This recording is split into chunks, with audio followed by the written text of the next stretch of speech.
નમસ્કાર દર્શક મિત્રો, શિનોર સમાચારમાં હું મેઘા અગ્રવાલ આપનું હાર્દિક સ્વાગત કરું છું. આપ જોઈ રહ્યા છો શિનોર સમાચાર. નજર કરીએ આજના સમાચાર. પાવાગઢ ખાતે ભવ્ય ધાર્મિક માહોલમાં હોલિકા દહન. મહાકાળી માતાજીના સાનિધ્યમાં વૈદિક મંત્રોચ્ચાર સાથે વિધિવત હોળી પ્રગટાવવામાં આવી.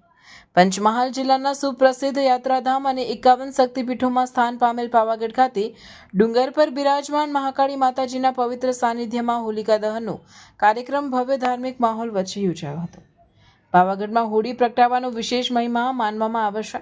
વર્ષોથી ચાલતી આવતી પરંપરા મુજબ અહીં શાસ્ત્રોક્ત વિધિ વિધાન અને વૈદિક મંત્રોચ્ચાર સાથે હોળી પ્રગટાવવામાં આવે છે અને ત્યારબાદ આસપાસના આશરે 50 કિલોમીટરના ગામોમાં હોલિકા દહનની શરૂઆત કરવામાં આવે છે.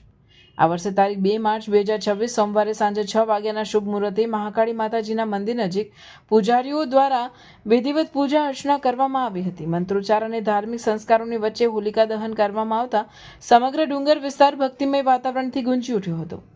માતાજીના જયકારાના નાદ સાથે ભક્તજનોમાં વિશેષ ઉત્સાહ અને શ્રદ્ધા જોવા મળી હતી. હોળી પ્રગટતા ભક્તોએ તેની પ્રદક્ષિણા કરી ખજૂર, ધાણી, નારિયેળ, હારડા સહિતની પૂજન સામગ્રી અર્પણ કરી પરિવારના સુખ, સમૃદ્ધિ અને કલ્યાણ માટે પ્રાર્થના કરી હતી. ખાસ કરીને સાંજ પડતા જ ડુંગર પર પ્રગટેલી જ્યોતિના દર્શનથી ભક્તોમાં આધ્યાત્મિક ઉર્જાનો સંચાર થયો હતો.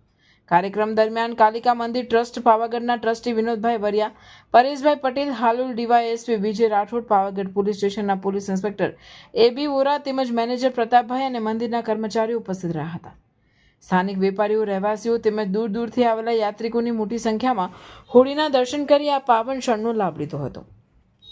પાવાગઢ ખાતે હોળી પ્રગટતા જ તેની જ્યોતિના દર્શન કરીને તળેટીમાં આવેલ પંચમહાલ જિલ્લાના વિવિધ વિસ્તારોમાં પણ હોલિકા દહનનો પ્રારંભ કરવામાં આવ્યો હતો. પાવાગઢ યાત્રાધામ ખાતે વર્ષ દરમિયાન લાખોની સંખ્યામાં માઈ ભક્તો ઉમટી પડે છે. મહાકાળી માતાજીના દર્શન કરી ભક્તો જીવનમાં શાંતિ, શક્તિ અને આશીર્વાદની કામના કરે છે. હોલિકા દહનનો આ પવિત્ર પ્રસંગ માત્ર ધાર્મિક વિધિ જ નહીં પરંતુ સામૂહિક એકતા, પરંપરા અને આધ્યાત્મિકતાનું પ્રતીક બની રહ્યો છે. સમગ્ર વિસ્તારમાં ઉત્સવનો માહોલ છવાઈ ગયો હતો અને ભક્તોએ ઉત્સાહપૂર્વક આ પર્વની ઉજવણી કરી હતી. રિપોર્ટર દીપક તિવારી, શિનોર સમાચાર ન્યૂઝ, પાવાગઢ, પંચમહાલ.